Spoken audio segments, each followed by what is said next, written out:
Hello and welcome to Open Minds UFO Radio. I am your host, and my name is Alejandro T. Rojas, super genius. And I have with me my good buddy Martin Willis, who joins us with UFO News, and he is also a super genius.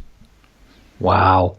So it's so you can call me Martin Super Genius Willis? Yeah. Maybe? Oh, I did. Yeah. You did. Wow. That goes on Thank your you. business card. You remember? I'm referring to the young guys aren't going to remember. The old guys like us will. Bugs Bunny, because that used to be on television all the time. Now the kids don't get to see Bugs Bunny, and it's terrible. So where most of my comedic stuff comes from. Maybe it's good, then they'll think it's original. But yeah, that was one of Wile E. Coyote, super genius. I like the sound of that. Wile E. Coyote, super genius. Now I'm doing the whole skit, but it's a good skit. Funny stuff. And he created that business card, Wile E. Coyote, super genius. Good stuff. Good stuff. Right. I grew up in that era too, and yeah, it was like Saturday morning cartoons. And then I guess they were on like every day. Yeah, they were on every day. And boy, I was there watching that. Bugs Bunny, one funny dude. Yeah, that's right. So, let us get into it. So, what we're here for, actually, people, is UFOs. So, just so you're aware of what our show is all about, we look at it from a journalistic perspective. So, we look at the news and the information out there. We share it with you, hopefully in an unbiased manner. If we're speculating or sharing our opinions, we'll let you know that. But, we're kind of looking at a more skeptical kind of hard look at everything. And if the interview starts at 25 minutes after, so if you want to skip over to the interview, you can, but you're going to miss a lot of the latest and greatest news. However, the interview is really good. Today we've got Lee Speigel, formerly of the Huffington Post. Now he's got a new radio show called Edge of Reality on KGRA Radio. This plays on that. Martin's show plays on KGRA and elsewhere as well. But so we talked to Lee about his new project there. The other project he's been working on is this documentary with James Fox. Of course, we had him on last time talking about that. But we talk a little bit about that because that is finally coming to fruition. And at the UFO Congress, James Fox, the main documentary producer, filmmaker there, is going to be talking about this film. So finally... Lee's been the guy leaking out some information here and there, but finally we're going to hear from the man himself, James Fox, about his new exciting film at the International UFO Congress. I can't wait. I can't wait to meet James. Yeah. Yeah. So, and people don't know this, but you have a very important job at the UFO Congress. I know you are very afraid to do it. And but it's kind of, it's like the director job who's doing the news. You've got to push all the buttons and click all the clicky things and, coordinate everything that's going on up there on the stage. I'm starting to get anxiety. No, don't do that. I'll try not to. You did a great job. You had fun. In fact, I couldn't get you off of it. I did. You were Yes. like, I want to keep doing it. And we're like, well, no, your time's up. And you're like, no. I just looked through a tutorial the other day and I go, did I really do this? Oh. Hopefully it'll come back. Yeah. I mean, we both use that, what is it, OMD or whatever for... OBS, yeah. It's way less complicated than that, I think. Probably. Yeah. Getting back to Lee, what a great show he is running. I'm glad you're talking to him today. I hope a lot of people go check that out. It's really, I've listened to all 3 of them that he's had so far, and they've been very, very well done, professional, and very enjoyable. I'm sure he's going to love to hear that. Well, it's true. He's been doing it for a long time, so it's a lot of fun. Yeah. I think it was the late 70s. Yeah, something like that. Amazing. Yeah. Amazing. He tells a story, and I'll tell this because we didn't get into it, and I should have asked him about it, which is kind of funny. When he said he wanted to do a UFO radio show, they said, fine, but, and this is in New York City, the Big Apple, but if you're going to do this, you have to stand out on the street, I think they told him to do this weekly, in an alien costume to promote the show. And this alien costume was created by Saturday Night Live, and I'm pretty sure he's got a picture of it on his website. Oh my God, he never told me that part. That is so he talks about it in his lectures. That's very humbling. Yeah. If I would have moved forward with that if I was him. Yeah, he did it. So thank goodness, I guess. He got info out there. Wow. What you got to do sometimes, huh? I guess. Yeah. Holy moly. All right, so let's go ahead and get into the UFO news. Martin and I cover, the latest UFO news before we get into the show, the interview.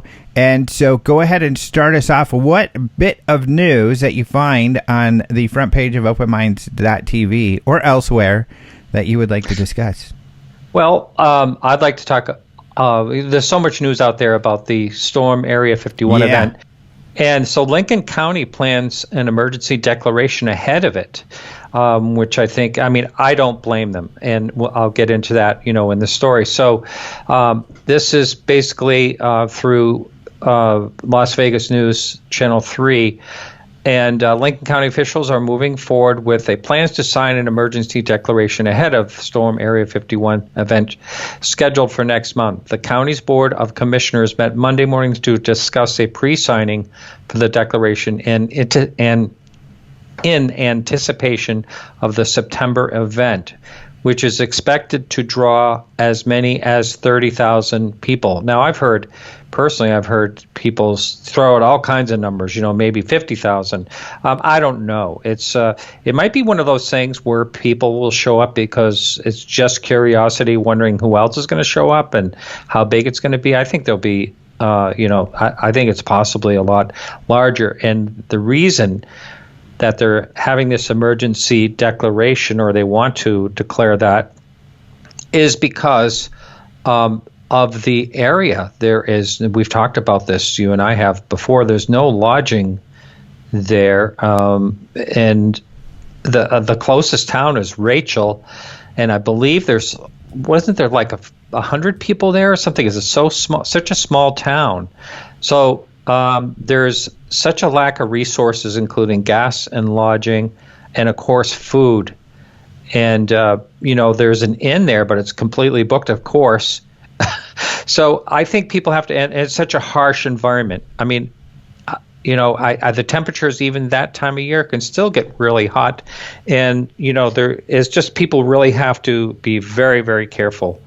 And I totally get the reason why they are declaring this. It's turned into now, it's a 3-day music and arts festival, and it's called Alien Stock. Woodstock. There's more than one. There's one called Peace Stock, and the organizers got a hold of me for that one, and that is the guy who got a hold of me also does Coachella. So I think that's what that was all about. Peace Stock 51, I think they're calling it. So, I think it's a Coachella people decided, because Coachella's not that far, so they've got experience putting on events. But, they want to do, this big, same thing, kind of a Woodstock Coachella thing. In fact, they have a bunch of pictures if you go look. Oh, and they've put up some more bands, so they've got some more actual. I was just going to ask you bands. If I saw there's a few confirmed bands, but no, they said there's going to be some real headliners, but I'm not seeing the information. Well, I don't see at the Peace Stock 51. They have, it looks like a picture of Kendall Jenner or a girl that looks like her with a bunch of people and, same Coachella. I'm sure it's a Coachella picture. Scantily clad people and stuff like that. And then the artists they have are, I don't know any of these names, so. I know tribute artists and indie artists. I don't know. So anyway, yeah, the issue has been some of these are at the Little Alien, which is in Rachel, Nevada. The town has up on their town site, "Don't come here. This is bad. These guys are not prepared. These guys are bad. The city doesn't want this. They're going to be armed and protecting their land, the citizens of the city," it even says. But it does say, go ahead and go to the Alien Research Center. So the Alien Research Center is having an event. It may be. So I guess part of it is the safety, our safety concerns being met. And there are people reviewing that. And how far away is that center away from there? It's pretty close. Oh, okay. It's right there. It's the tall one. In fact, when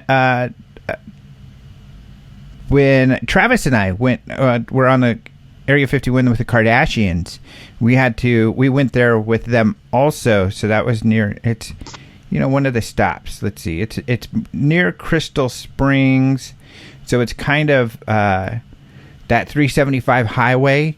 Rachel is about on the north side of that, and at the end, at kind of the crossroads, that's where the Alien Research Center is. It looks like only, 5, I don't know, maybe like 10 miles away. Alejandro, this just occurred to me. Does someone actually have permission to hold an event on a certain parcel of property? Yeah, well, some of these people own the property. Little Alien has property they own. The Alien Research Center has property they own. And yes, they have allowed people to work on this property. I see. The Alien Research Center, by the way, I might be speaking there for this thing. But the person I'm working with is working on making sure that they have they're vetting them, making sure they're legit. They've got all the safety concerns figured out, and we don't want to be a part of anything that's like some of these others. It's kind of shaky. But anyway, the permit, I guess there were some sort of permits they had to get, and that's why this news that you're sharing is kind of weird, because the latest I heard was that the town was saying, and the town said they do not have their permits. But it sounds like from what I heard, the permits were granted. But at the same time, the city is saying, we are going to declare this emergency. But an emergency declaration will also give them more funds. And that could be the big thing that they need, is just more money, allowing to, dip into another budget beside their own. And so that could be the background of this. It's probably to hire some more security officers, and maybe even some of the things that you mentioned, like making sure there's water and safety and all of these things that are supposed to happen. Yeah. Wow. And it's not going to be too long that, it's just like a month from today. I know. Right up. It's not very far away. Yeah, so we'll see pretty what wild. It morphs into. It's already morphed already. We'll see what else changes by then. So, I don't know, where those of us if we're going to be speaking out there, I don't know where we'd be staying or anything. But I do have a friend who said he wants to rent a RV, so I could crash on the floor of his RV or something. Yeah, that seems like the only thing that really makes any sense to bring there, some type of RV or. Yeah, so I don't know. We'll see. I mean, there's not a lot of time for the organizers to kind of figure stuff out. And this alien stock one that you're mentioning has gotten more press than this Peace Stock 51 from the Coachella people. And so, but they're all right there. So I think everybody's going to be aware of everything going on because, it's all right there. So we'll see. Yeah, and then what else in there was some other news regarding this. Our good buddy MJ wrote a story about how the whole thing's going to be a mess. And, of course, he referenced mostly alien stock and some of this, what I mentioned about the city. But here's another funny story. The only band booked to play Storm Area 51 has an interview here on why they might believe in UFOs. They're not sure, but maybe. And that's a band I have actually never heard of myself, but shame on me. I probably should have. Oh, I know. What? You haven't heard of this band? What is the name of the band? I forget. I'm going to take a look at those. So you take a look at the band and then let us know when you figure that out, because I don't know either, to be honest. But anyway, there's a story on that. And, of course, you can find these all on the front page of openminds.tv. And then let's see a couple other things going on. Oh, I wrote this story, and this was something I think I've talked about before. I don't remember. Brian Bender from Politico was at the Aspen Security Forum. And it's funny because some people will say, Bender's taking the lead from To the Stars on writing his stories, as if he's in the pocket of To the Stars or something like that. I talk to Bender on a regular basis. He lives out here. Not true at all. Of course, I had him on my show. He does important stuff like going to the security forums, and he's hanging out with, Assistant Secretary of Defense for this and Secretary of that, and, all of these lawmakers, all of these very, very highfalutin people. So, he's conversing with people. He has no concern about the UFO crowd. But, of course, he thinks some of this is an interesting story, because it is. And so that's why he covers this stuff. But interesting enough, he was sitting in one of the forums, and someone was brave enough to ask one of the admirals about UFOs. And you could tell the guy was kind of nervous, because his question didn't even fully get out. He was just kind of like, the Navy and UFOs. And so, and then people kind of laughed, which was disappointing. Yeah. So I wrote an article about this. In fact, Tyler Rogaway, who's a defense writer, he's like, well, it was in that crowd is probably a lot of defense journalists, and they laughed. It's disgusting. He called it disgusting that they laughed. Because these are his colleagues, Tyler Rogaway. He wrote for The Drive. And anyway, I posted this story in the Roswell Daily Record, but also on my blog, AlejandroTRojas.com. But yeah, it's so nice to be a columnist at the Roswell Daily Record. Some great people over there.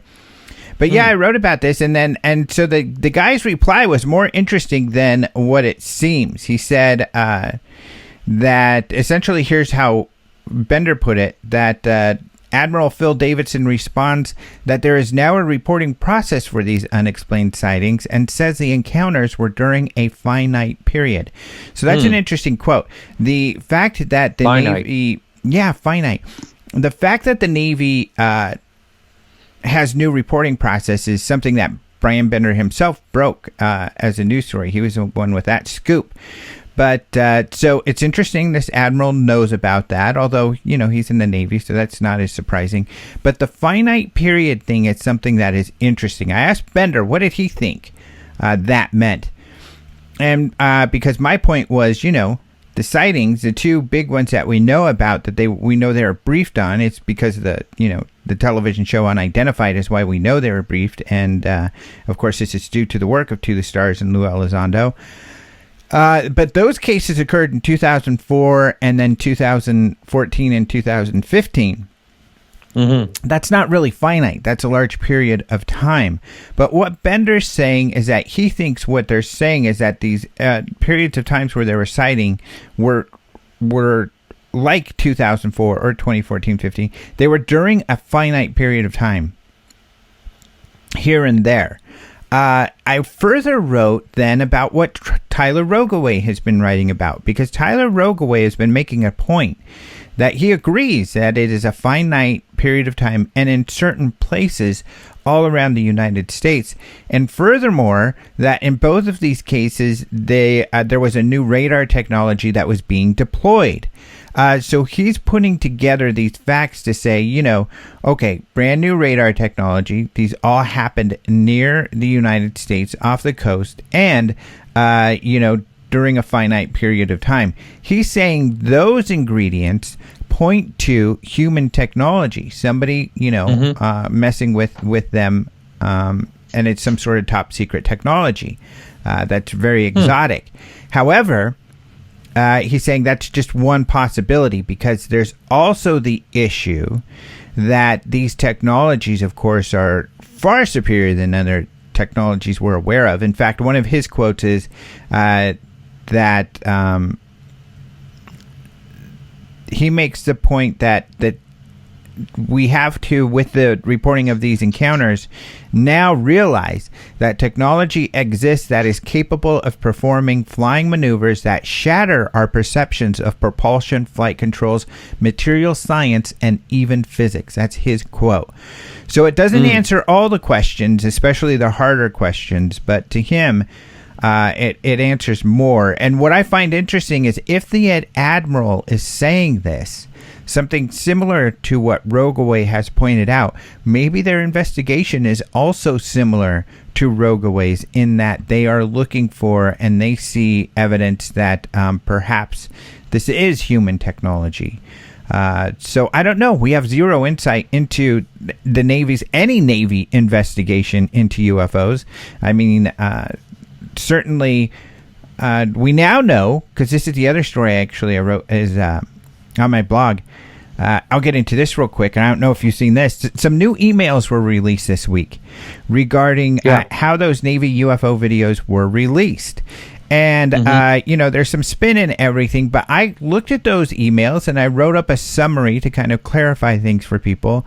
And it really, again, shows what Elizondo was saying, but even more, it adds a little bit more. So it shows Elizondo having a conversation between, the DOPSR people, the people in charge of releasing stuff. Elizondo submitted it, the DD 1910, to get the videos released. And in this conversation, they say something like, well, if you, from what I understand, you can just get rid of the metadata, and then they're unclassified, and you can go ahead and publicly release them all you want. And it was Lou who went back and said, well, I'm not looking for, if this makes it easier for you, then a general public release is fine. I'm cool with that. But I was looking for more of a controlled release. So Elizondo's saying, I didn't want to release it to the general public. I was just going to release it to some, industry partners and some others. And but what they did was stamp this thing cleared, open, for publication. And as I point out in my article, if you go look at the instruction booklet for the DOPSR, for the DT 1910, it says if it's cleared, open for publication, that means, despite what anybody else's input, and it says this, the verbiage practically says this, I'm paraphrasing, but it says then it's clear for general public release. So those videos were cleared, like I thought, for general public release. Now, I got kind of criticized for suggesting that, but now this proves that. So it proves that they were the ones on the DoD side that were cool with the general public release. So even though some people with the public affairs department made it sound like, they released it more than they should have, well, Lou's the one who came up with the restriction. So really, and they told him you can release it to whoever you want. So he really was able to release them to whoever he wanted. And that's what those emails really show. So they're kind of interesting, but it does show the Navy was involved with at least releasing them. Interesting. I know we're out of time, but I just wanted to tell you that rock band is a rock trio called Wiley Savage. Wiley Savage. I haven't heard of them. Have you? Oh yeah, sure. Yeah. No, I have no idea. Yeah. Wiley. So rocking to Wiley at Area 51. That's right. So, all right. Well, thank you very much for sharing all that news. Yes, you're very welcome, and I can't wait to hear Lee's interview with you. Yes, it's always great to have you on. It's always great to have Lee on, and so we will get to that right after the break. But thank you, Martin, for joining us. Of course, you could check out Martin at Podcast UFO. Otherwise, let's go ahead, and after this break, we will be back with Lee Speigel. You're listening to Open Minds UFO Radio.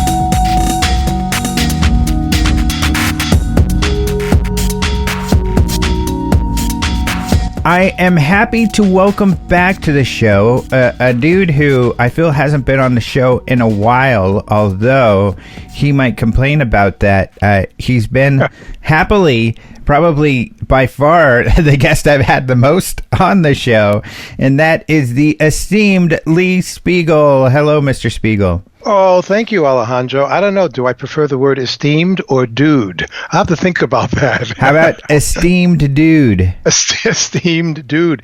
Is that true that I've been on more than anyone else? Wow. Oh, I'm sure you have, because we do the yearly special. Yeah, plus, I have you periodically just to talk about, different cases and different UFO stuff. Yeah. So if I wouldn't count it by far, besides Martin, but he's on every one, of course. Well, I do appreciate that. Is there like a prize? Yeah. for that distinction? Yes, that you get the title of esteemed dude. Esteemed UFO dude.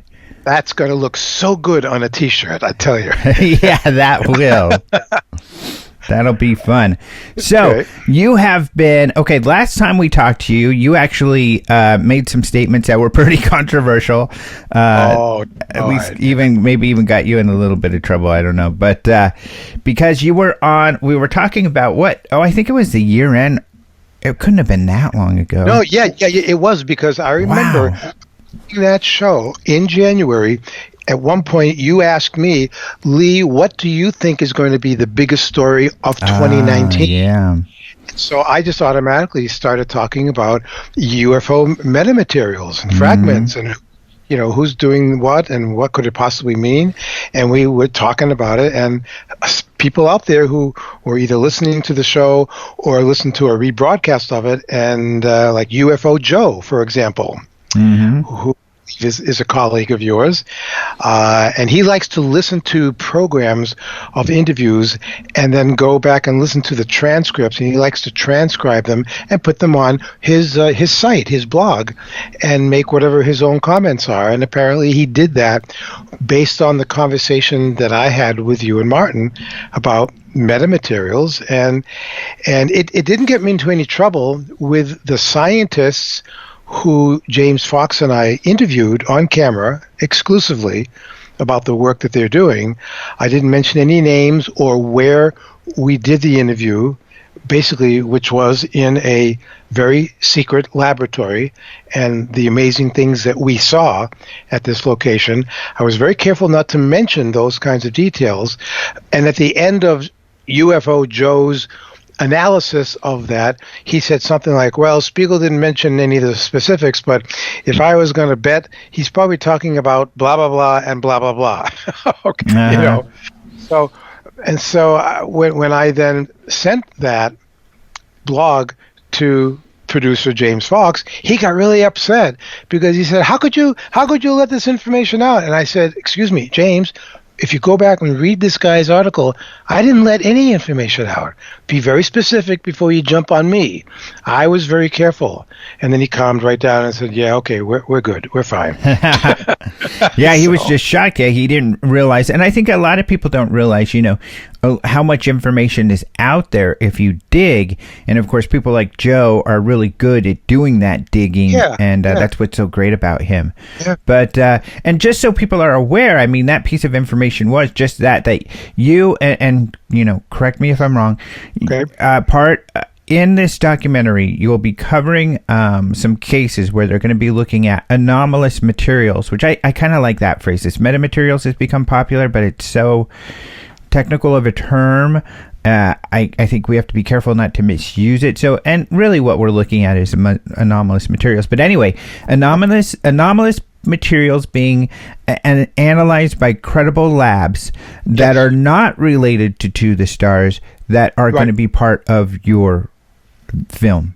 That's right. And I may have said this on the original interview we did, but what James and I were allowed to film was the actual technology that is going to help to confirm certain things about some of these fragments that come from around the world that scientists have been able to get their hands on, and based on the stories and the origins of these materials, we don't yet know how much of this stuff comes from either real stories or comes from things that are easily explained. For example, what they're looking to analyze with the technology that they've developed is how to determine if any of these fragments were either naturally formed here on Earth, or were they manufactured by someone off the Earth? And if they were manufactured, what was the purpose of the manufacturing? And these scientists are being very careful not to even use the words extraterrestrial, ETs, UFO, like that. They're just saying, we're just doing what we're doing as scientists. We have this material. We're using this contraption, this technology, to really analyze this material. And once we get our information, we're going to give it to science. We're not going to hoard it for ourselves. We're going to release it so that other scientists everywhere who don't have the same technology that we're using, so that all these people can then take it and make their own conclusions, do their own experiments. All we're doing is the initial work and then saying, here, now you folks take it. We don't want it anymore. Mm-hmm. I mean, they want to keep it nice and simple without making any crazy assumptions or speculations. It's like, here's what we've discovered. Now it's your turn.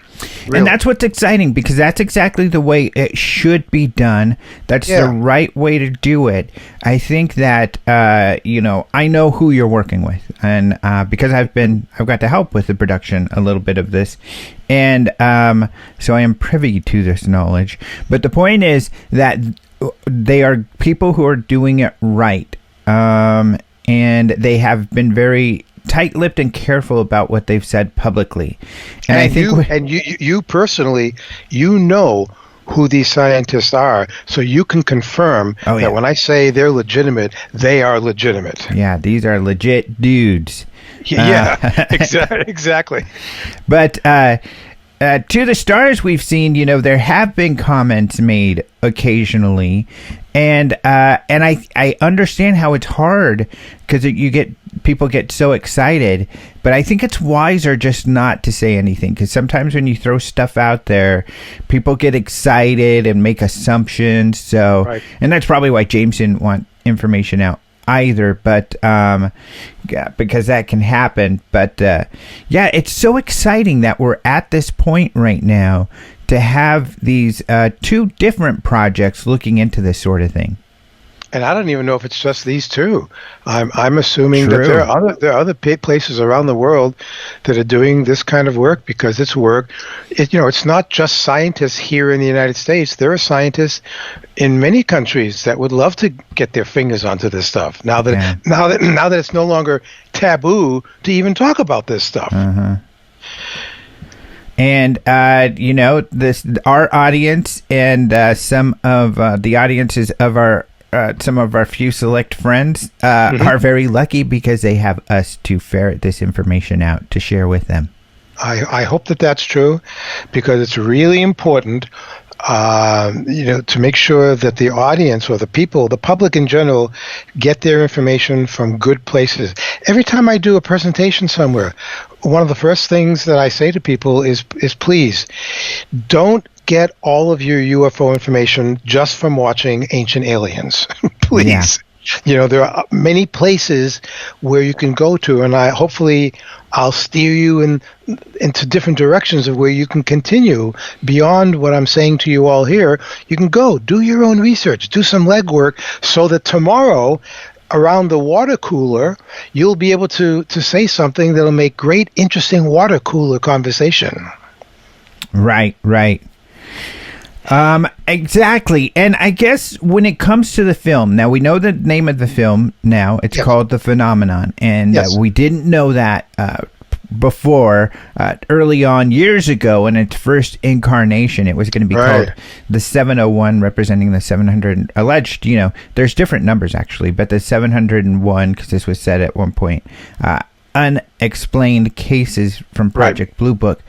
But out of this film, such as this material, about what percentage? That most documentaries are kind of a rehash of stuff that's already been out there, but most of what you all are working on, and I think it's fair to say, is new.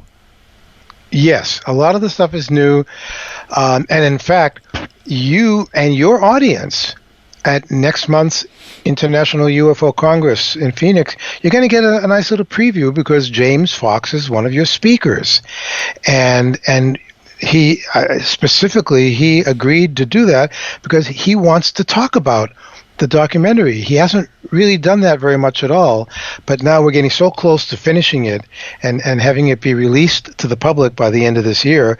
He's now ready, and I think the UFO Congress will be the first place he's going to where he may even show some visuals about it on stage, and he will talk about some of the amazing people that we've interviewed for the project, including Nevada Senator Harry Reid, former White House Chief of Staff John Podesta, Dr. Jacques Vallee, who was my first 2-hour guest on Edge of Reality Radio just a few weeks ago. Mm-hmm. And we also will have several government and military officials in the film talking about the phenomenon like never before. It's going to open up people's minds to the fact that, wow, we're looking at something that's really serious. I think in recent weeks and months, because of shows like Unidentified on the History Channel, that just had its first 6-episode arc. I saw all 6 episodes. I know you did. Except for a couple of things that I wasn't crazy about, I liked what they did. I liked a lot of the information that started to come out. They were being very serious. They had people that were forthcoming in and out of politics and the military, and that's what people like you and me and other writers have been clamoring for, to be able to give to the public. Here's another jet fighter pilot. Here's another scientist. Here's another politician. The story that you jumped on of Congressman Mark Walker from North Carolina. That's a story I'm interested in too. And here's a guy who just sent a letter to the United States Navy Secretary, basically saying to him, all these pilots, these Navy pilots we've been hearing about over the last few months who've had UFO encounters, what's up with that? And is the investigation ongoing? What can we expect? Will anything more be released? And this is the congressman who's basically saying, I want this information. Now, as I understand it, Alejandro, didn't he? I think he wrote the letter at the end of July, and or just like around July 19th or thereabouts. Yes, right, because then he went on to talk to Tucker Carlson on Fox on the 29th. So this letter has been out there since almost exactly a month ago. And I don't know, unless you've heard anything different, and I haven't. I've been looking. Has there been any response to that letter to the Secretary of the Navy? Right, there has not. And that is very interesting. I think that's a great point that you brought up, that there's not.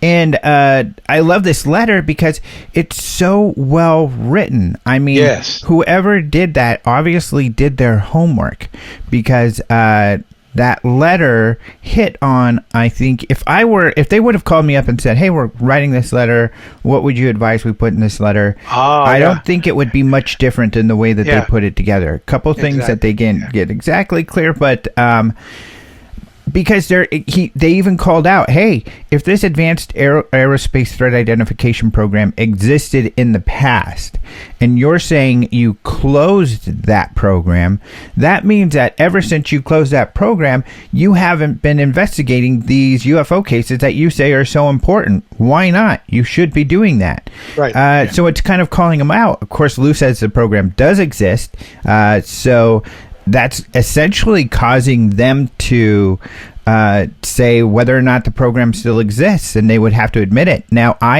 luckily, I get to see some stuff others don't. I've seen paperwork. I know this group exists still,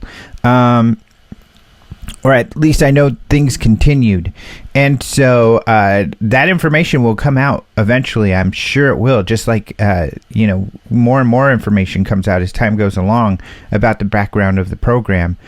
So that's great that he called him out on that to see what they say. Now, unfortunately, it's addressed to the Secretary of the Navy, who didn't have anything to do with ATIP. But right. We'll see if there's a response. You would think they would have to have some kind of response. Well, and it's all part and parcel. This comes on the heels of all that news about how the Navy opened their mouths and said, we're about to change the policy reporting guidelines of all Navy personnel who encounter UFOs. We're changing our policies now. They didn't have to make that information public. They could have just not done that, but they opened up a little can of worms just by letting us know, oh, now the Navy's changing their policies. Gee, I wonder why. They could have just kept quiet and gone on to other regular Navy business. Well, no. I would like to ask you about this because you've been doing this for so long. And the Navy is kind of funny. They make this statement, okay, we take UFOs seriously. We've got new reporting guidelines. We don't mess around when it comes to UFOs. Yeah. Which is great for them to say, but they've been one organization that has not shared practically anything about UFOs in the past, and now they're kind of pretending like, oh no, we're in the foreground, we're in the forefront of releasing information. It's kind of funny. Well, what I like about this is that ever since December of 2017, when our friend Leslie Kean and two other folks from the New York Times wrote this now famous New York Times story about the Pentagon top secret UFO study, ever since that kind of opened up and made it all a little bit of a game changer about UFOs, nowhere in all of this, it's been Navy jet fighter pilots, Navy this, Navy that, USS this carrier, USS Nimitz carrier, but nowhere has the Air Force come out with any statements like that. It's like ever since 1969, when the Air Force closed Project Blue Book and said, there's nothing here to see anymore. There's nothing here of any scientific evidence. We're not being visited by anyone. There's no evidence of extraordinary technology. Please, everybody, go home. You've been there, done that. And ever since then, we haven't heard a peep from the Air Force, except for over the years when it kept coming up in the news and the Air Force had to keep coming up with new explanations of what happened at Roswell. And again, and it was during all that time that the Navy wasn't saying anything.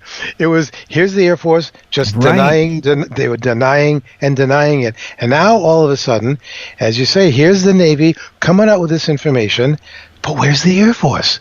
Because the Air Force realizes, they must realize that everything that they wrote in their conclusions in 1969 about them not being interested about anything to do with UFOs, well, that was obviously a lie. And what can they say now about it when we now know it was a lie, because there has been investigation about UFOs since then? You know what I mean? Yes, I think you're exactly correct. And that's what's interesting, is that no doubt their strategy has been to keep quiet and hope that this all blows over. But I don't think that it is. I think that's the beauty, and this is why, people should be enthusiastic about To the Stars doing the work they do and keep putting pressure on these organizations so they can't just let it go. Because if they continue to influence lawmakers like Walker to ask questions, then they can't remain silent, and they're gonna have to be forced into making some comments. And certainly from what I understand, To the Stars is not going to let up on any pressure. I think that the Phenomena documentary that you all put together will help. And, at some point, all these guys are going to have to start making comments. They're getting asked these questions in these important forums, like the Aspen Security Forum in Colorado. Brian Bender wrote about how, or tweeted, and I wrote a story about it recently, how, one of the admirals was asked about UFOs there. And even though most of the people in the room laughed, the admiral did not, and he answered the question. So, yeah, this is not something that's going to go away for these guys if we don't let it. But that gets me to a different topic then, unless you had any comments on that. Well, the only thing I was going to add to that is it's funny how when that news broke in 2017, the Pentagon top secret investigation and between 2004 or whatever it was that supposedly ended in 2012, and Lou Elizondo, a friend of yours now, has said that it probably didn't end and is continuing. Those dates, those years, kind of stuck in my brain, and I did a little digging and found that something that the audience doesn't know about. My guest this week is going to be Dr. John Alexander, another mutual friend of yours and mine. Now, Dr. Alexander, he's a former military insider. He had a top secret clearance. And in 1985, I think that's really interesting. In 85, he created a group called the Advanced Theoretical Physics Conference. And it included top-level government officials and scientists who were brought together to study UFOs. And I was reading through some more stuff about them, and it said among their conclusions, number one, some UFOs are real and of unknown origin. Number two, there have been incidents involving interactions between UFOs and military. And number three, there have been interactions between UFOs and airplanes that raise safety issues. I mean, this is heady stuff, and that goes back to 85 that Alexander was involved with that. Mm-hmm. So, I think the point that I'm trying to make is there have been military and scientific people, individuals and groups who have been studying this in one form or another for years. This is nothing new. Right. And, my point has been, all along that although the Air Force used to give, and the government gave this impression up until recently, that they didn't want anything to do with UFOs. They figured it all out in 1969. There's nothing to it. They're not wasting their time with it. That's the message they've been giving us all from 69 up until December 2017. That has never been accurate. That the entire time, you can see this throughout the Blue Book Project or all of their projects, and up until the modern days, John Alexander and his group that you just mentioned being an example, there have been insiders that have not come to conclusions regarding UFOs and have been interested in UFOs. A large percentage of them, not only when it came to Blue Book, people like Even Ruppelt, who disagreed with, the way leadership essentially handled the investigation. Right. And they've wanted investigations all along. So there have been UFO advocates on the inside. And finally, one of those has come out, Lou Elizondo, to say, hey, we did work investigating UFOs and we found credible stuff here. Yeah, and people need to know about it. Yeah, exactly. So, I think, especially in this context, and it is a little bit your perspective from as a journalist as well. There are a group of people who are very critical of To the Stars, and I certainly do not discourage anyone from being critical and putting a skeptical eye towards any of this to make sure that everything's on the up and up. But having said that, some of these people see people like myself or George Knapp or even Brian Bender, who works for Politico, would not care about any of this stuff as being led by To the Stars. And I think that if you wrote more about To the Stars, they'd probably put you in that group. I mean, do you see this as these people, other than myself, or if you want to include me as well, whatever, but as being led by To the Stars, or just writing the news and telling the news? I think I know you well enough. Sorry. We're going to have to hold that question till the next segment because we've got to take a break right now. I just noticed the time. I'm going to just keep talking. So this exciting answer to this question will come right after this break. We're with Lee Speigel. You're listening to Minds UFO Radio, and we'll be right back.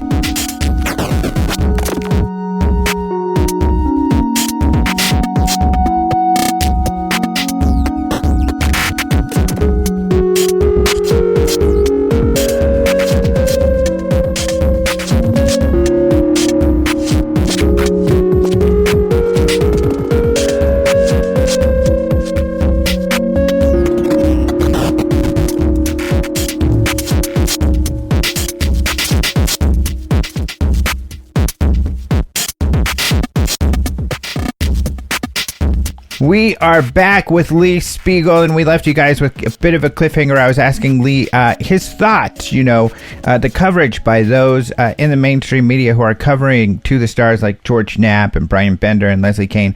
Do they appear biased to you as a journalist, or just people who are covering the story?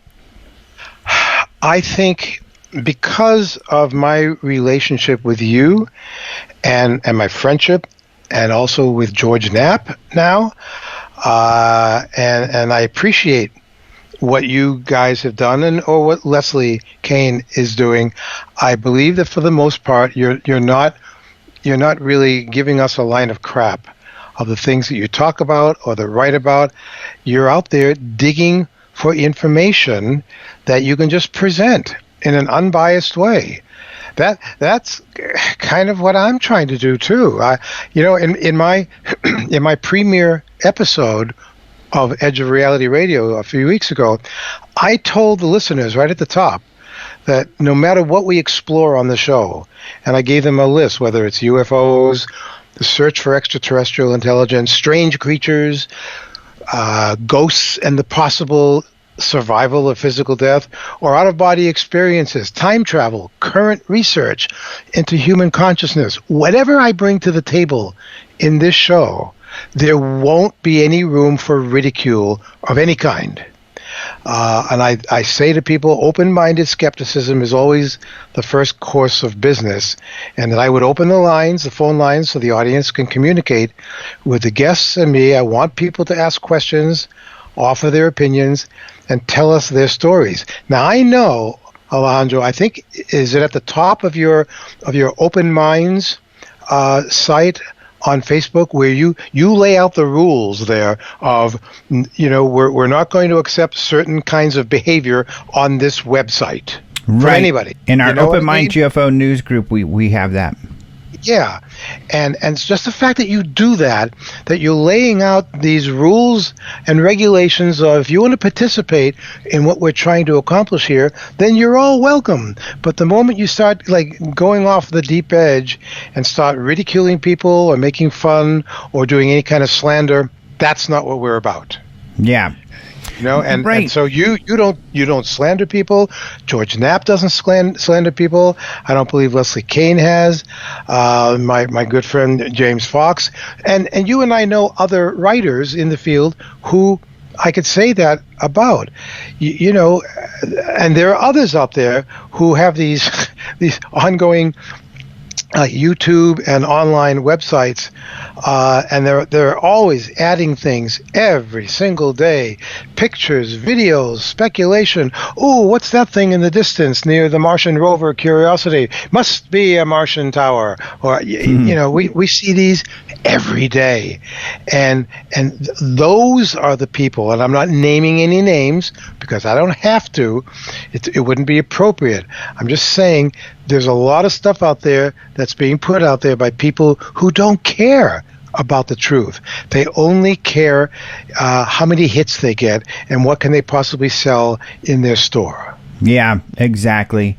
And I guess before, I want to talk a lot about your show. We'll spend the rest of the time talking on your show. Okay. But one more question, especially talking about what we're talking about, we have been talking about.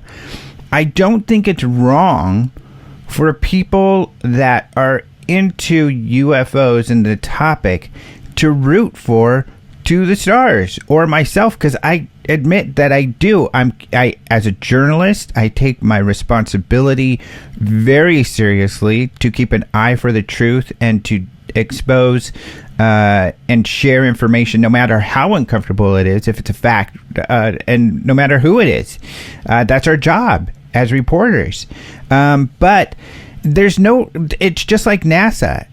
I root for NASA because they're doing cool stuff in space. Would I write about improprieties, or if I came across some kind of problem? Heck yeah, I would. Because when we're criticizing them, we're making them a better organization, especially if we're calling out something they're doing that's bad. And the same goes for To the Stars. We would do that if it was them as well. So I don't know. What I'm saying is, I don't think it's wrong for us to want to root for To the Stars, just like we would root for NASA, even if we would expose any issues with them. It's not okay. Do you feel that it's a problem for us to root as journalists for To the Stars? Well, I don't know that I would use the word root. I always like to kind of hold back information about anything or anybody or any group that comes at us kind of out of nowhere with new information like this. I would much rather kind of sit back and watch it evolve a little bit in the media to see what's going on with them. And it took several months before I started to believe that what Tom DeLonge was doing was kind of righteous. And I'm a little biased in my own right, because back in 1978, when I was trying to get people behind my effort to bring UFOs to the United Nations, I faced a lot of that kind of thing that I'm sure Tom faced in getting close to the various military and government people that he needed in order to move this thing forward. I was, in that sense, I was rooting for him, because I've been hoping for years someone else would come along and do this, Mm-hmm. Because, I remember how much energy it took out of me all those years ago to do this whole thing at the UN. And I can only imagine how it must be even more energy depleting for Tom DeLonge to have gotten as far as he has. So at this point, I tip my hat to him, and I think what he's doing is a great job, even just to get as far as he's gotten to bring people who I'd like to have on my show. Mm-hmm. And so, yeah, I think it's good to stay cautious. Right. Initially, when we suddenly hear about a new person or a new organization that's come out that's really going to get it to the public, I want to make sure that I feel comfortable about it before I do any personal reporting on it myself. Mm-hmm. And I think you probably feel the same way about it. Yeah, that makes sense. I just kind of wanted to get your sense, because I don't feel, and I don't think any of us feel, like we are just blindly accepting everything that, is coming out of To the Stars. Right. We're looking at it, being critical and sharing. But the interesting story here is that these guys are making this sort of progress, and this is progress, like you say, we've been looking for and you've been looking for. And I think, people may say, what is he talking about? Like, he's the only one who's done this. But I think it's fair for you to say, because you guys took this really far when you took it all the way to the UN. You were on the UN floor presenting UFO information to the general session there. And that's not happened since. And that's very important. It took 40 years to actually get the video of the footage of the UN presentation. And I didn't find it. It was James Fox's sister Kelly. She was out there. What do you mean? Looking, she was helping us with a documentary, and she was tasked with the work of going out there and getting interesting archival footage of things related to UFOs that had never been seen before that we could use in our documentary. And she went onto this one site that was owned by CBS, and she came upon a little thing in the table of contents, and all that it said was UFO secret meeting, or something like that. And unbeknownst to me, I didn't know she found this. She opened it up, looked at it, and sent it to James in San Francisco, she said, I don't know if this is something you guys are interested in, but here's some video I found on this website. It looks like something big was going on at the United Nations. Do you want me to see if I can get it? And apparently James looked at it, and he called me, and all that he said to me was, what have you been looking for 40 years? And I think I said, you said something you were like, that sock. You found my sock. Well, no, I mean, I didn't want to say anything like, I'm looking for a good wife. Just give me a good wife. No. But no, I said, well, the only thing I've been really looking for is any lead to my United Nations presentation. And he said, we got it. And I said, are you kidding me? He said, I'm sending you a sample of it right now. And what he sent me, it blew my mind. And I only saw part of it at that point. And we had to go through a lot of twists and turns and somersaults to get the guys at CBS to relinquish the high definition film footage that they had of the presentation, because it was their attitude initially that they have it, so they own it. And I thought, I don't know, that just doesn't sound right to me. And I dug out in my archives, Alejandro, from 1978, a letter that was written by the country of Grenada, because Grenada was the proposal and presentation sponsor of the presentation in 78. Grenada sent me a letter. Well, that letter that was sent to me, and it was also sent to all members of the media in 1978, basically said to anyone in concern of this, the country of Grenada hereby gives authorization to film the upcoming UFO presentation in November of this year, 1978. The rights are given to Mr. Lee Speigel. And that was enough said. And I took the letter. I made a lot of copies of it. I kept it all these years. And then I sent it to James last year up in San Francisco. And I said, hold on to this letter in case we need to prove this at all. But in the meantime, I got in touch with the United Nations Public Affairs Archive Library. And I got friendly with one of the folks there. And I said, do you have anything still in your records there at the library of a presentation that was done? I gave them the exact date in November 1978, the room where the presentation occurred, the time of day it started. I mean, I gave them all the details. And they got back to me about a week later and they said, well, unfortunately, we don't always keep everything that's filmed at the United Nations. Over the years, things have actually been deleted for various reasons, so we can't find that one. And I said, well, I have found the presentation, but CBS Media is claiming that they own it, and would that be correct if it was something that was shot at the United Nations? They did a little more investigating and got back to me and said, actually, no. Anything that's shot here at the UN on our property, we are the copyright owners of it. And we would like to help you, retrieve this so that it's yours. I said, I love you. What do we have to do? And they sent me a whole bunch of forms to fill out that would basically be a form from the UN to me and to anyone else who's out there looking at it, saying that this UFO documentation presentation is under the copyright of the UN, and Mr. Lee Speigel is the only other partner in connection with this that we are allowing who can use it, and we are charging him $0 for the footage. Because the CBS people, they were going to charge us upwards of $100 per second. Oh, my gosh. Oh, yeah. And this is like an hour and a half presentation. So do the math. Are you kidding? Yeah. So we worked it all out. I sent the letter, and the UN sent the letter to the folks at CBS. And so the guys at CBS called us and said, okay, you've got it. What format do you want it in? And we hope you enjoy it. And we didn't have to pay anything for it. Yeah, that is so exciting. And see, this is when we're sitting on secrets. Yeah. My goal is always to get those secrets out? How do we make the situation so we can share this information? And I get excited when we can share, because this is a story I haven't shared, that you guys got this video. And I don't think you have either. I think you asked me not to. So this might be another scoop.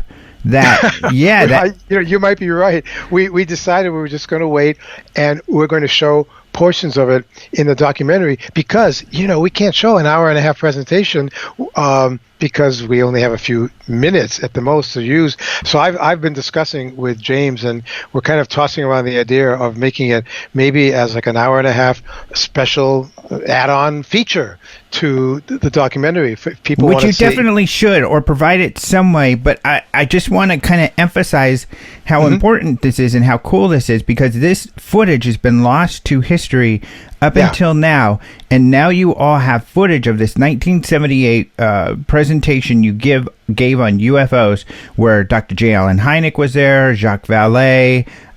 You can mention some of the others. Lieutenant Colonel Larry Coyne, helicopter pilot, where you could have heard a pin drop at the UN when he told his complete story of almost colliding with a UFO in 1970. That's so great. Yeah. And you've got footage of that. And does it look good and does it sound good and everything? It's great. It's great. I think I even sent you maybe a couple of seconds of some of that footage. Yeah. It's beautiful. The audio quality is great. And it's like nobody else has this. And we're so proud that we've got this. It's just amazing. And it literally took 40 years before I got it. So you wait it out long enough, and you put enough feelers out there, and I guess you get back what you put into it, or something like that. Yeah. We're very, very proud to have it. That's all I can say. So awesome. That's extremely exciting. So let's get into the news too. Sure. Or at least your show is what I meant. I used to say, let's get into the news. Sure. So your show, Edge of Reality Radio with Lee Speigel, it's on live 8 p.m. Eastern on KGRA Radio. And so I'm assuming you take calls. Yes, we've just started taking the calls. They're using a new system out there in Salt Lake City, where the main studio is. And it actually isn't a new show. It's really a resurrection of a talk show I hosted over 30 years ago, which was called, coincidentally, The Edge of Reality. And I did that on NBC Radio.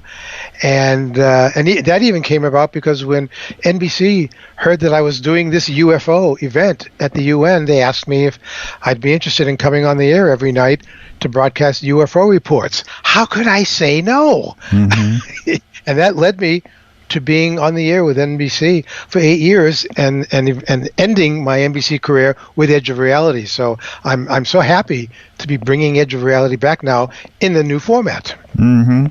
So that's really exciting that you have the show now. And you've done, 3 episodes now? So far, the first one on August 1st was my guest was appropriately and happily Dr. Jacques Vallee, and as you know, Jacques and I have been friends for over 40 years, since he was one of my speakers at the 1978 UFO presentation. And when I told him that I was going to be doing a new radio show and would he consider coming on the first show, he said, "Oh yes, I would love to do that. Just give me the date and the time, and I'll be there." I was so happy that he did that, and it was great, and I was thrilled to bring him on the air like that, because he doesn't do a lot of radio right now. He's kind of laying low. Yeah, and I mean, he has reason to, because there are a lot of people who are after him about some of the work that he's doing now in and out of the UFO community, and he's a venture capitalist out of Silicon Valley, so he needs to be a little careful about what he talks about, because he has his own reputation as well to maintain. Right. So that's exciting. And you're not only covering UFOs on your show, it appears, right? Oh, that's right. Let's see. In the second show, let's see what I did in the second show. Well, another good friend of ours, our mutual friend Ben Hansen, was on the first hour of the show. Ben is the leader of a team that's been investigating a whole series of paranormal experiences on a Travel Channel series, and it's called Ghosts of Morgan City. And Ben's crew came up with a pretty amazing apparition walking through a house, and they caught it from two different angles. That's really unique. It's a unique piece of evidence because they completely worked around the idea that it was either a phony apparition, someone else got into the house, it was someone they didn't know, it was part of the crew making a joke. That was all ruled out. And Ben himself was freaked out. And so we gave a link for people who wanted to actually see the apparition. It's quite something to look at. And what I did was, for the second hour of that show, I interviewed one of the scientific researchers who will soon reveal what they say is something called a soul phone. SOUL phone, as in an actual device that they're suggesting will begin to allow communications between living persons and the dearly departed. Now that's amazing. Come on. That's amazing. What can I say? Oh, and he says he's gonna, this is something that he's gonna be releasing. Yeah, in fact, the lead researcher is a scientist with impeccable credentials. Is Dr. Gary Schwartz. He's with the University of Arizona. You may even know this man from your roots in Arizona. They've been doing laboratory experiments there and coming up with amazing pieces of evidence that can somehow prove that there was other energy involved in a controlled laboratory situation. But this soul phone thing is going to take it to another level. And they will release that information in the fall when Dr. Schwartz's new book is going to come out about it, and he's going to come on Edge of Reality. But in the meantime, I had his partner, Dr. Mark Pitstick, talking about this and a thing called the Soul Phone Foundation, where they're beginning to let people know that it's entirely possible, and how amazing this would be for all people on the planet if it could be proven that there is life after death.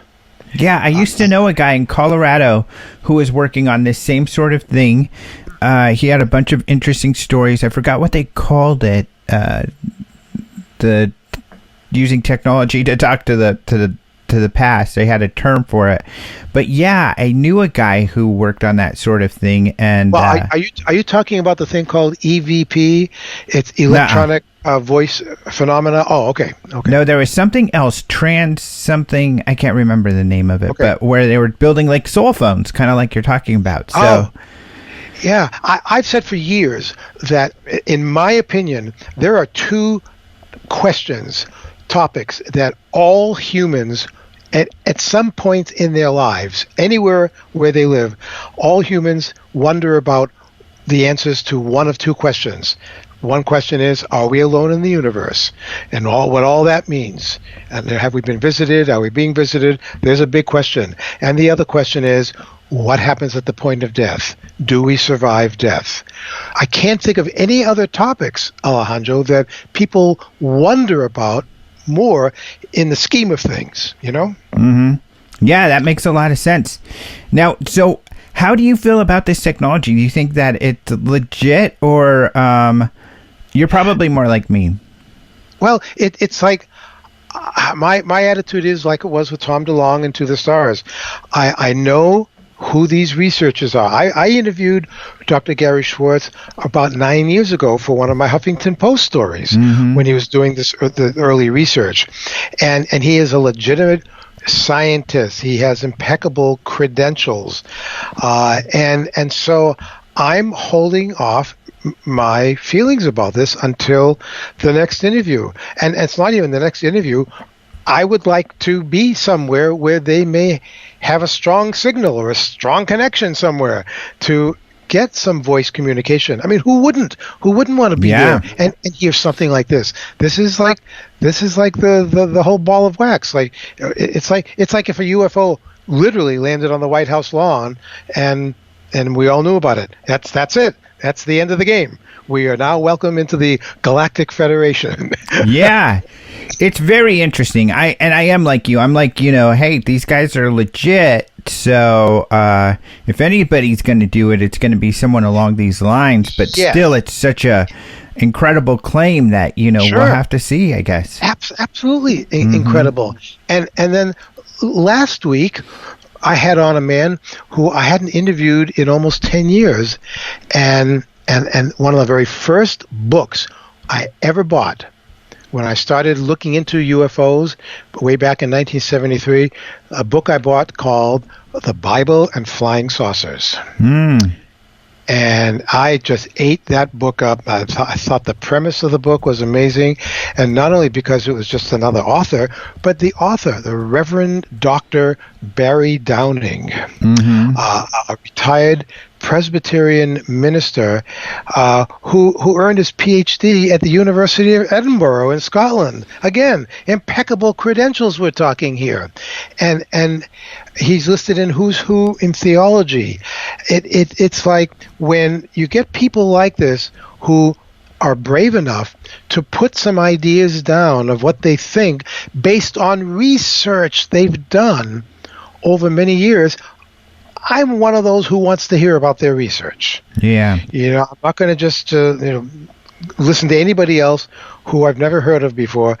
And Dr. Downing gave me such a good interview last Thursday. I was amazed at all the things that he was saying. And he had very little support, not only from friends, but from members of the church who knew what he was doing and knew about the book he was going to put out. Now, that was like 50 years ago. That's the kind of anniversary he just celebrated for that book. Really, people did not want to support him or his ideas, and we only had one caller that night. And during one of the commercial breaks, I said to Reverend Downing, I said, I'm a little surprised we're not getting very many callers, because I would have thought this topic would have opened up all kinds of people out there. And he said, well, don't be surprised. It's been my experience that a lot of people in and out of the church are very reluctant and very uncomfortable to talk about the possibility that a lot of events in the Old and the New Testaments had something to do with UFOs. People don't want to talk about that. Yeah. Wow. Pretty wild topic. Yeah. And so far, the shows have been great. And as I said before, I've got Dr. Alexander coming on, and we're going to talk about things that this man is a global adventurer. He's been to every continent and almost every country, and he has seen things and been privy to things in places like villages, hidden villages in the Amazon jungle, who allowed he and his wife to go there and witness amazing, almost magical spiritual rituals that other white people or people from outside of the villages were allowed to see, and they were allowed to film these things. I mean, has nothing to do with UFOs, but wow, has his eyes seen many things out there. And we're going to talk about that, and not just UFOs. That's exciting. So your show, now that we're pretty much out of time, of course, your website is leespeigel.com, yes. But your show can be heard on KGRA. People can go to kgraradio.com and look at and find you in the show's listings there. But Edge of Reality is the show. And congratulations on getting that rolling. So that's probably been pretty fun for you. It is. It's fun. I had forgotten how long it takes to prepare a 2-hour show. Yeah. Every week. But no, I'm into it. I'm pacing myself, and once I'm right at the top of the hour and I know that the microphone's on and I can start talking, I get totally relaxed at that point because I feel like, wow, here we are again 30 years later, and how much fun is this? Yeah, exactly. So cool. Well, thank you so much for coming on the show again. It's always good to get an update from you and what you're up to. And of course, I wanted to share with everybody that you got this great new show now. Thank you. I appreciate it, Alejandro. Congratulations to you and the upcoming UFO Congress. I know you're hot and heavy, deep and thick of the middle of it all right now, getting ready for it. Exactly. So I've got to get back to working on that right now. In fact, Karen came in and was like, oh, we got something else to do. So there's always something with that thing. Congratulations to you and to Karen for pulling this off. I congratulate you both. Thank you so much, and thank you so much for being on the show, and well, hopefully won't be too long till we have you back. I know. Sounds great. Thanks, Alejandro. Thank you so much to Lee Speigel for joining us once again. He's always a lot of fun and wealth of information. You can check his website out at leespeigel.com, or you can also go to KGRA and look for Edge of Reality, or you could Google any of those things and it'll take you right to him. But definitely check out his new show. It's really good stuff. And you're going to need a replacement because, brace yourselves, I'm not going to have a show for the next couple of weeks, next few weeks, because it's that time of year.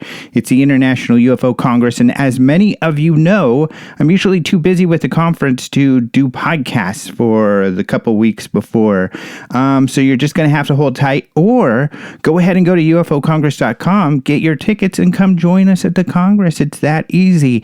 If you're jonesing for hanging out with me or talking UFOs or hearing me talk UFOs, then just come to the Congress. It's that easy. So ufocongress.com. So be sure to go there, get your tickets, or come. It's going to be a ton of fun.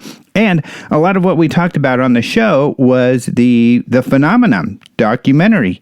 I don't even know if we talked about how that's the title of James Fox's and Lee Spiegel's documentary, The Phenomenon. So if you want to hear more about that, of course, we're going to have James Fox at the conference talking about it, giving some sneak peeks and giving us all the latest and greatest on that. So otherwise, I'll probably have some articles and comments out on social media still, so you can follow me on my Patreon or my social media, and we'll still have some conversation going on there. The conversation never ends, and I feel like, I'm pretty sure there's going to be new revelations coming every moment. In fact, I know right now you can go to my Twitter and see some late breaking news. Lots of cool stuff going on. Anyway, thank you very much to Lee Speigel for joining us. Thank you to Martin Willis of Podcast UFO for joining us at the beginning of the show with the news. Remember, you can go to openminds.tv and see all that news right on the front page. And actually, if you go to the drop down for the articles, you'll find UFO news headlines, and there are a bunch of headlines there that go back for a long time. It's a great research tool to see all the headlines going back for years. So go check that out at openminds.tv. Otherwise, that is it for this show. Thank you to Caleb Hanks for the opening and close music. Thank you to Systematics for the bumper music. And remember, be sure to join us at the UFO Congress. So once again, ufocongress.com to see everything going on there. Until next time, adios, muchachos.